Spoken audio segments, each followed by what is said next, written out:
পুলিশের যেসব সদস্য অপকর্মের সঙ্গে জড়িত তাদের কিছুতেই মাফ করা হবে না বলে হুঁশিয়ারি দিয়েছেন স্বরাষ্ট্র উপদেষ্টা লেফটেন্যান্ট জেনারেল অবসরপ্রাপ্ত মোহাম্মদ জাহাঙ্গীর আলম চৌধুরী। বুধবার সকালে গাজীপুরের শফিপুরে বাংলাদেশ আনসার ও ভিডিবি একাডেমিতে এ হুঁশিয়ারি দেন তিনি।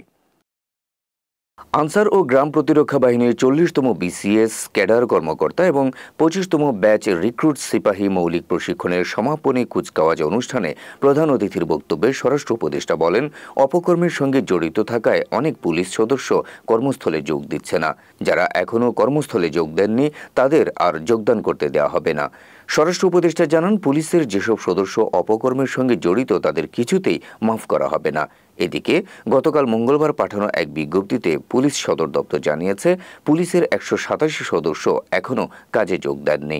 এর মধ্যে ডিআইজি পদমর্যাদার 1 জন, অতিরিক্ত ডিআইজির 7 জন, পুলিশ সুপার 2 জন, অতিরিক্ত পুলিশ সুপার 1 জন, সহকারী পুলিশ সুপার 5 জন, পুলিশ পরিদর্শক 5 জন, এসআই ও সার্জেন্ট 14 জন, এএসআই 9 জন, নায়েক 7 জন এবং কনস্টেবল আছেন 136 জন।